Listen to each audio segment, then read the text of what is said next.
like shocked. Hi, are you shocked? Why are you shocked? Oh my goodness, I am here with Rosita and Paddington's F2b mini Goldendoodle babies, and this is their 6-week video. This particular litter, because of timing and just our other litters that are going home and all of that, they're not being picked until week 7. So that is next Saturday they will be chosen. Hi, yes, you want to be in my lap? Okay, all right, we'll do it. We'll do it. Here's my bud. Here's my bud. Hi, hi. Are you tearing a little? And once again, tearing at this stage is not tear staining. It's not a permanent thing. Their hair is growing out. It causes a little tearing, so it's a-okay. It's not going to be something that's there. I detest tear staining, so I totally get it. I get it. Especially on these colors, you're not going to get that. But anywho, so we're doing our picking at 7 weeks for this litter, and they're going home the very next week. Because of that, and I am sorry for the inconvenience, but some people will be doing a virtual pick because they don't want to drive or travel twice in a 1-week period. So, yes! What do you think of that? Huh? Huh? Hello, hello. So this is a litter of 6. I have 2 girls and 4 boys in this litter, and I will go over everybody here. I've got 3 on the smaller side, not super small, but smaller than the other 3. They're all going to be between the 20 and 30 pound range, though. Yes, it's not like there's a runt. There's not a little baby of the litter. They're all within the regular size range. Listen, Blue is really paying attention. What? What? Okay, you're going to notice this when they go home, too. Every week I put on a new soft collar. They're going to scratch at that for a little bit. Now, when they go home, they're going to go home with a leather collar. And so you may notice for the first day scratching at their collar there. That's not fleas. It's not any other issue. They just something new on around the neck, and they don't want it. It's, yeah. Okay, we're just going to scratch at that for a little bit. Yes. We have got a lot to say. Oh, my goodness. All right, let's go through everybody. Let's go through our 4 boys and 2 girls, and we'll start with Buddy Boy here. Little yellow collar boy. Hello, hello. He is a creamy apricot color. Yeah, this is, the entire litter has a soft cotton wavy coat. So you're getting the exact same coat all throughout. One of the higher weight ranges up towards the 30 pound mark is going to be dark green collar boy.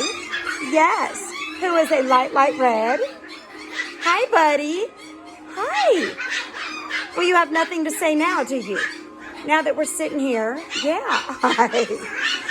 He reminds me a lot of Darcy from Adventures with Joey and Darcy. Yes. Or is it Darcy and Joey? No, it's Joey and Darcy. Have to get it right. All right. Let's see. Come here, Orangey. Come here, Orangey. Come here. Come here. Oh, I have to move to get you. Come here. All right. Here is Orange Collar Boy. Wait, let's move your collar a little bit so we can see. There we go. Orange Collar Boy. And he is a apricot color. Hi. Hi, dear. It's funny. They're just all big babies until I pick them up. And then they're just a baby. Just a little baby. Yes. Hi. Okay, so he's another one of those along with Green, who is closer to the 30 pounds. And Blue. Hey, Blue. Yeah, I'm calling you. Come here. Come here. Hi. Hi. Yes. Come here. You're saying no? No? Excuse me. Okay. Blue is also a red, and he has that little white spot on the chin there. Hi. And you look more like Joey, don't you? Yes, you do. I'll have to see if I can get their pictures up here. So this is Blue Collar Boy. And so orange, blue, and green all are going to be up towards closer to that 30-pound mark. Yellow is going to be closer to the 20-pound mark. And let me get the girls. Here is little dark pink collar girl. And she's going to be closer to that, I would say, 18, 20-pound range. Definitely at the 20. We'll just have to see how she gains here. But right now, I'm kind of guessing around 18, 20 pounds. And she is a light red. And then sister here is lavender. And she's going to be around that same 20-pound mark. And she is a cream color. A little bit of apricot on there. Yes. So when we look at her next to, can you even see? It's kind of, the yellowing in the room is kind of making it hard to see. Hopefully you can see on their individual pictures. Look at yellow. Get it! Get it! Yes, get it! Uh-oh. Uh-oh. So what are we doing this week? Well, they are now away from mama, fully weaned at 6 weeks old. So we are doing life without mama, kind of hanging on to me a little more. Yes. And during this week, oh, and you got some fluffy on you. Come here, let's get the fluff. Let's get the fluff. During this week, they are in their crates during crate training time with a buddy.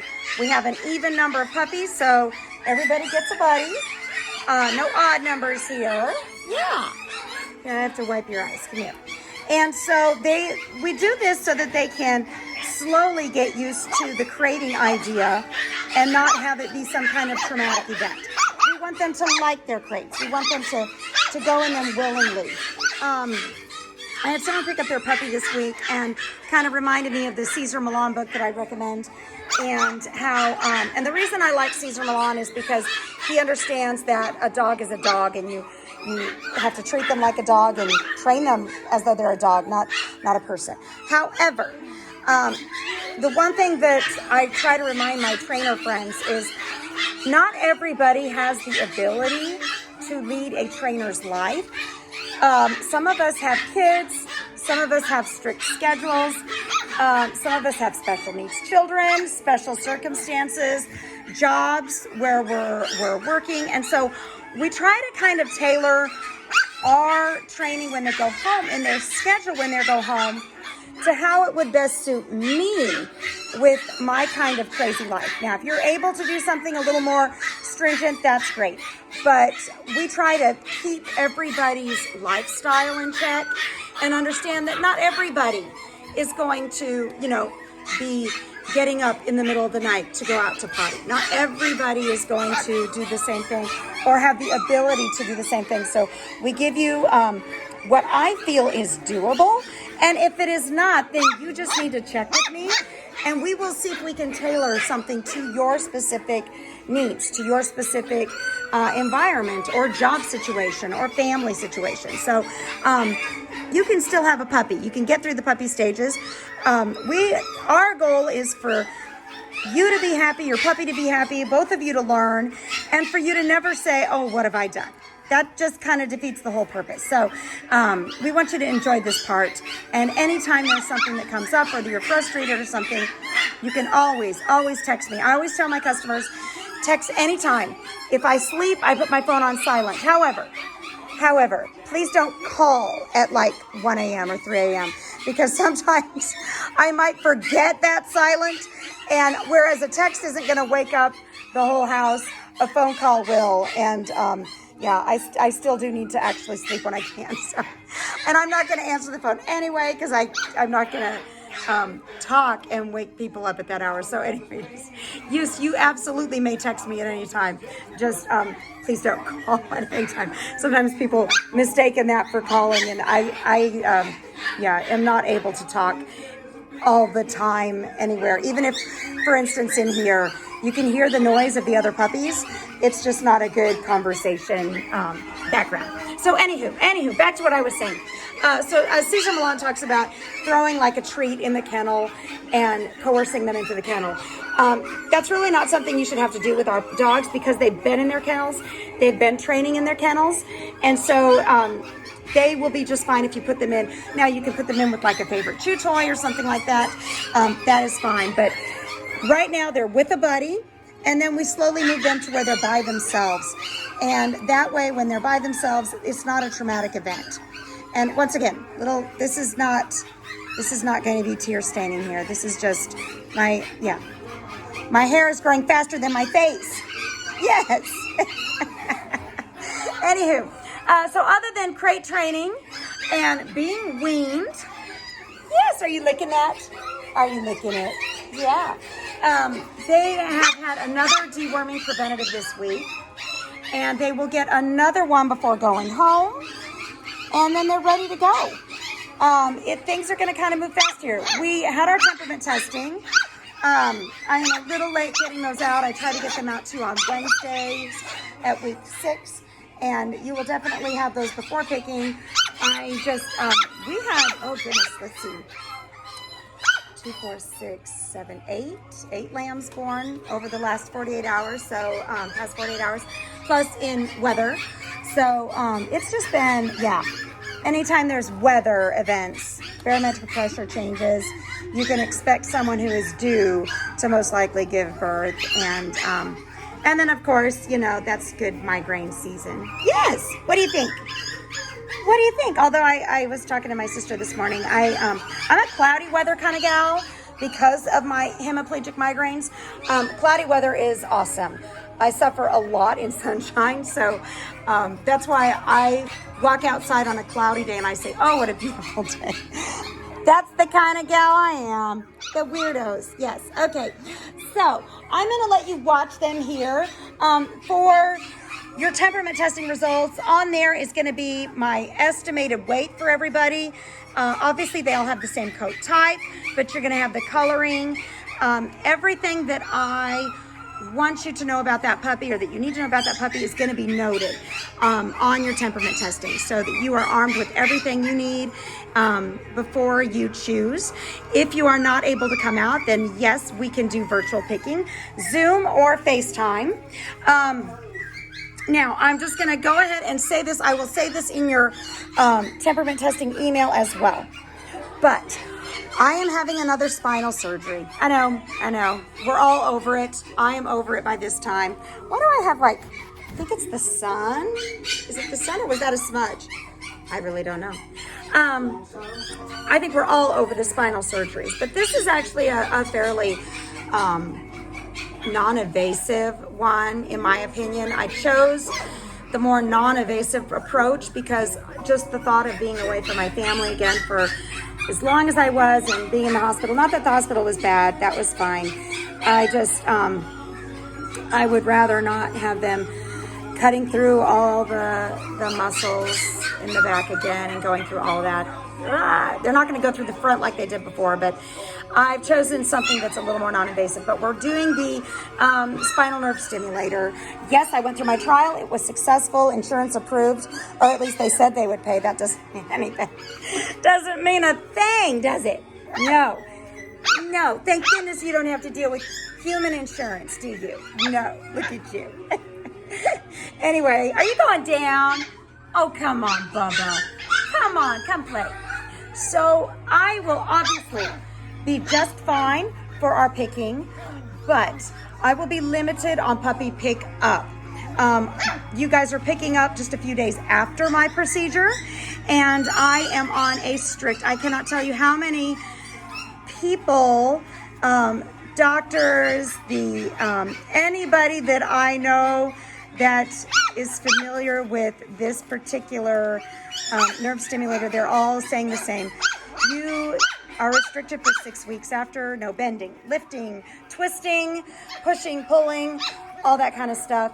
And so if I want this to be successful, I have got to obey. I remember I a week after I got home from the hospital from my spinal fusion, I insisted on walking puppies out to their owners. And I can't remember who it was. Isn't that sad? I was so not... What are you doing? That's gross. That's gross, buddy boy. Yeah, he's like, I'm a dog. Hello. I can't remember who it was, but one of my clients who's in the medical field was like, you need to sit down and you need to sit down now. I pushed myself way too hard and I wound up back in with all body muscle spasm. It was absolutely horrific. My doctor, who is the sweetest thing ever, literally scolded me and said, don't ever do this again. I was put on medications that you're not even supposed to be put on at that point because it might affect the fusion, and they had no choice. They had to calm my system down. So I have learned, and as much as I want to, we'll just have to see. However, I'm limited. I won't be able to stand and chit-chat for long periods of time, but I will see every single owner that comes to pick up. It happens to be for this litter, and I'm so sorry, guys. It's just kind of how the timing worked out. I had to time it in between inseminations so that I still need to be able to do all of my other work. And so, I'm just going on and on and on, but hopefully you're able to watch the babies while I'm chit-chatting. So I will be handing your puppies over to you. If I start feeling like I'm limited, I may have to go sit down or something like that. So just kind of giving you a forewarning because I don't want you to think that I'm skipping out on puppy pickup day. Puppy pickup day is my favorite because I get to see you guys and how happy you are and how happy the babies are. Hello, come here. Yes. All right, so this is basically all we're doing right now. Yes. So by the time you come pick them, they're going to be a little older, which is just fine. You're going to see a little more personality, and they're going to be a little further along. For instance, by the time you see them, they're going to be starting in their crates by themselves. So, pretty good. Yeah. And if you're doing a virtual, I will just, that's still at your same appointment time. I will call you or I will text you first and see what you want. Do you want to Zoom, FaceTime? What do you prefer? Some people just watch the videos and text me their choice. That's fine too. You do not have to take time away from whatever it is you're doing to do that. So just so you know, look at you. This little guy's a ham. Say, I am just a ham. Yes, I soak up every bit of attention and I love it. But he's very playful. Oh, I caught you. I was just petting her, Mom. I was just petting her. I wasn't trying to fight with her. Say we're smart and we know it and we like to get away with things. That's what the puppy eyes are for. Yes, those puppy eyes. All right, guys, I'm going to stop yakking at you.